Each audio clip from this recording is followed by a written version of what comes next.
Hi ಎಲ್ರಿಗೂ, welcome to ನಾನು ಮತ್ತೆ ನನ್ನ ಮೈಕ್. ಇವತ್ತೇನಾಯ್ತು ಗೊತ್ತಾ, ನಾನು ಶಾಪಿಂಗ್ ಹೋಗ್ಬೇಕು, 2 ಸಾರಿ ತಗೋಬೇಕು ಅಂತ ಅನ್ಕೊಂಡೆ. ಶಾಪಲ್ಲಿ 2 ಸಾರಿ ನೋಡಿದೆ. ಒಂದು ಸಾರಿ ತುಂಬಾ ಗ್ರ್ಯಾಂಡ್ ಲುಕ್ ಕೊಡ್ತಾ ಇತ್ತು, ಇನ್ನೊಂದು ಅಷ್ಟೊಂದು ಗ್ರ್ಯಾಂಡ್ ಇರಲಿಲ್ಲ, ಡಲ್ ಇತ್ತು. ಆಮೇಲೆ ನಾನು ಅದರ ಪ್ರೈಸ್ ನೋಡಿದೆ. ಯಾವುದು ಗ್ರ್ಯಾಂಡ್ ಲುಕ್ ಕೊಡ್ತಾ ಇತ್ತೋ ಅದರ ಪ್ರೈಸ್ ಕಡಿಮೆ ಇತ್ತು, ಯಾವುದು ಡಲ್ ಲುಕ್ ಕೊಡ್ತಾ ಇತ್ತೋ ಅದರ ಪ್ರೈಸ್ ಜಾಸ್ತಿ ಆಗಿತ್ತು. ಸೊ ಆಗ ನಾನು ಶಾಪ್ ಸೆಲ್ಲರನ್ನ ಕೇಳಿದೆ, ಯಾಕ್ರಿ ಇದು ರೇಟ್ ಇಷ್ಟೊಂದು ಚೇಂಜಸ್ ಇದೆ ಅಂತ.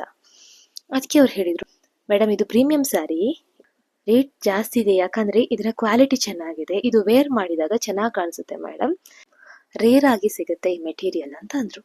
ಆಗ ನಂಗೊಂದು ಸಿಂಪಲ್ ಆಗಿ ಒಂದು ವಿಷಯ ನೆನಪಾಯಿತು.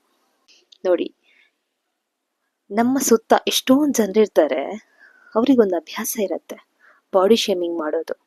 ನೋಡ್ರಿ ಅವ್ರು ಎಷ್ಟು ದಪ್ಪ ಇದ್ದಾರೆ, ಮನೇಲಿ ಏನೂ ಟೆನ್ಷನ್ ಇಲ್ಲ, ತಿನ್ಕೊಂಡು ಮಲ್ಕೊಳ್ಳೋದು ಅಷ್ಟೇ, ಆರಾಮ, ನೋಡಕ್ಕೆ ಏನು ಚೆನ್ನಾಗಿಲ್ಲ, ತಿನ್ನೋದು ಮಾತ್ರ ಅನ್ಸುತ್ತೆ. ಇನ್ನು ಸಣ್ಣಾಗಿದ್ರೆ, ಯಾಕ್ರಿ ಇಷ್ಟೊಂದು ಸಣ್ಣಾಗಿದ್ದೀರಾ, ಏನಾದ್ರು ಟೆನ್ಷನಾ, ಮನೇಲಿ ಏನಾದ್ರು ಪ್ರಾಬ್ಲಮಾ, ನೀವೇನ್ ತಿನ್ನಲ್ವಾ, ನೋಡೋಕೆ ಡಾರ್ಕ್ ಇದ್ರೆ ಅವ್ರು ನೋಡೋದಿಕ್ಕೇನೆ ಚೆನ್ನಾಗಿಲ್ಲ, ಅದು ತುಂಬಾ ಫೇರ್ ಆದ್ರೂ ಪ್ರಾಬ್ಲಮ್ಮೇ, ಏನದು ಇಂಡಿಯನ್ ತರನೇ ಕಾಣಿಸಲ್ಲ, ಇಷ್ಟೊಂದು ಫೇರ್ ಇದ್ರು ಒಂಥರ ಅನ್ಸುತ್ತೆ ಅಲ್ವಾ ಅಂತ ಹೇಳ್ತಾರೆ.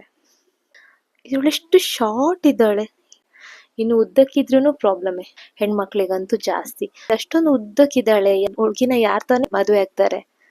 ಮನೆಯವರಿಗೆ ಇರದಂತಹ ಟೆನ್ಷನು ಊರವರಿಗೆಲ್ಲರಿಗಿರತ್ತೆ. ಈ ತರ ಬಾಡಿ ಶೇಮಿಂಗ್ ಮಾಡೋ ಮುಂಚೆ ನಾವು ಯೋಚನೆ ಮಾಡಬೇಕು ಏನು ಅಂತ ಹೇಳಿದ್ರೆ, ಪ್ರತಿಯೊಬ್ಬರಿಗೂ ಅದರದ್ದೇ ಆದಂತಹ ವ್ಯಾಲ್ಯೂ ಇರುತ್ತೆ.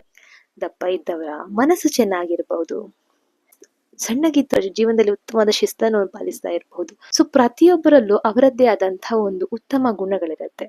ನಾವು ಬಾಹ್ಯ ಸೌಂದರ್ಯ ನೋಡ್ಬಿಟ್ಟು ಅವ್ರು ಹಾಗಿದ್ದಾರೆ, ಅವ್ರು ಹೀಗಿದ್ದಾರೆ ಅಂತ ಹೇಳೋದಕ್ಕಿಂತ ಅವರ ಮೌಲ್ಯಗಳು ಏನು ಅಂತ ನಾವು ತಿಳ್ಕೊಂಡ್ರೆ ತುಂಬಾ ಚೆನ್ನಾಗಿರುತ್ತೆ ಅಲ್ವಾ.